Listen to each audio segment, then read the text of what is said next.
Drone Turki hantam pangkalan militer Rusia.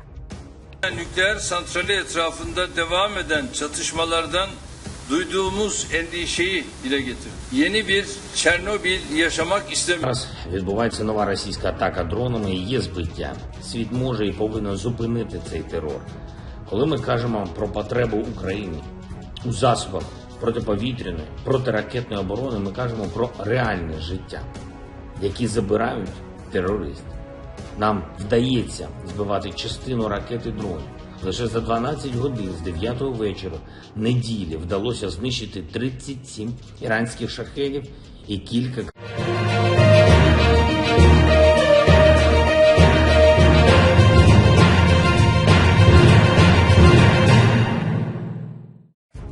Serangan pesawat tak berawak militer Turki menghantam pangkalan Rusia di timur Laut Suriah.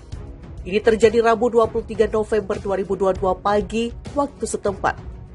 IFP menulis serangan dilakukan menargetkan militan Kurdi yang berada di dalam pangkalan militer itu.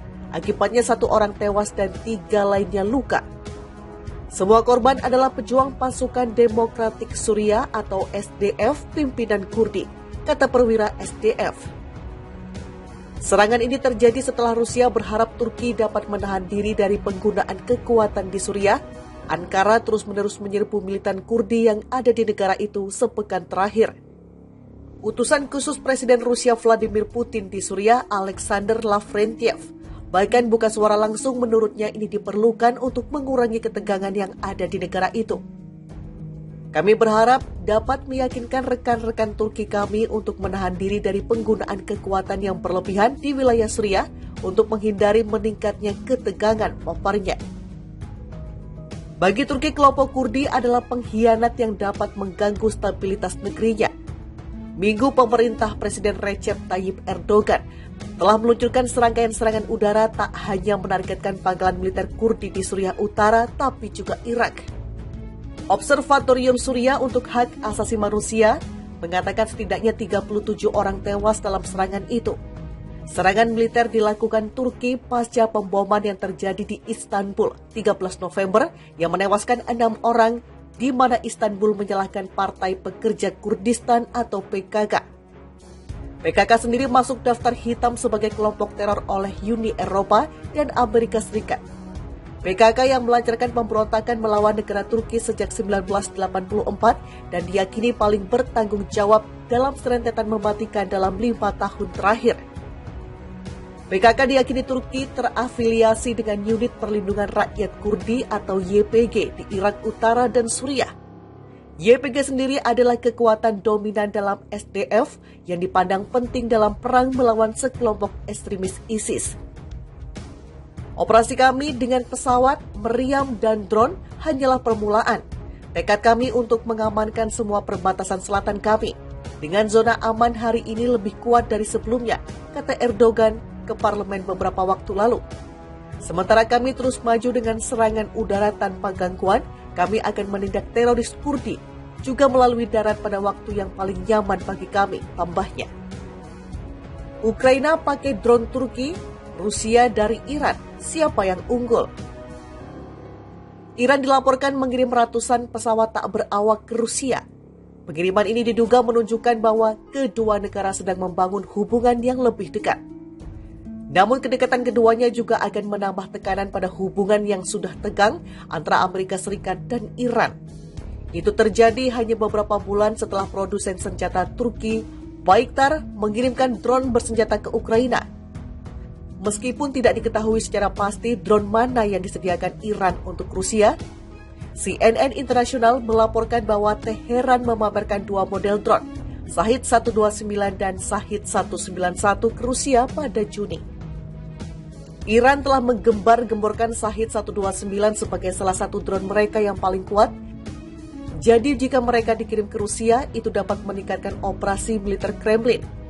Beberapa ahli percaya drone itu direkayasa ulang berdasarkan drone Predator buatan AS yang jatuh di Iran, menurut Washington Post. Berikut perbedaan antara drone Iran dan Rusia dan drone dari Turki untuk Ukraina.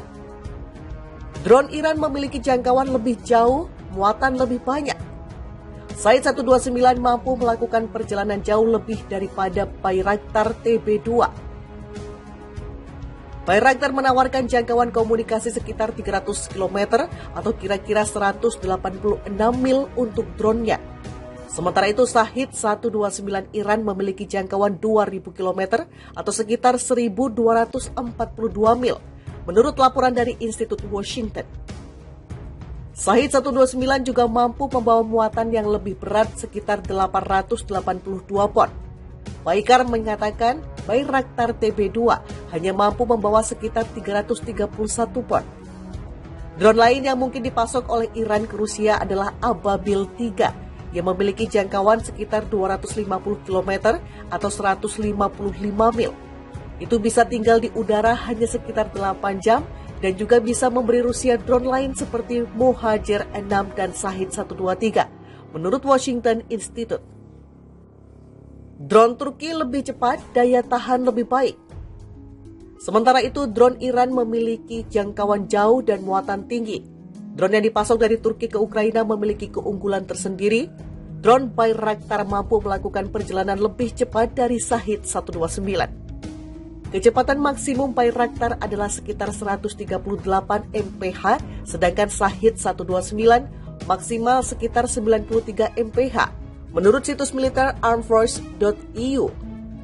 Drone Turki memiliki daya tahan lebih lama yang berarti mereka dapat melakukan perjalanan untuk waktu yang lebih lama. Baykar mengatakan drone-nya mampu melakukan perjalanan hingga 27 jam. Baykar mengatakan drone-nya mampu melakukan perjalanan hingga 27 jam, sedangkan Shahed 129 hanya dapat melakukan perjalanan selama 24 jam, menurut Washington Institute. Bayraktar TB2 mampu melakukan perjalanan sedikit lebih tinggi, mencapai ketinggian maksimum sekitar 25.000 kaki, kata Baydar. Shahed 129 memiliki langit-langit layanan sekitar 23.950 kaki, menurut armedforce.eu. Ababil 3 dapat melakukan perjalanan sekitar 121 mph dan memiliki langit-langit sekitar 16.404 kaki, menurut Military Factory. Serangan pesawat tak berawak militer Turki menghantam pangkalan Rusia di timur Laut Suriah.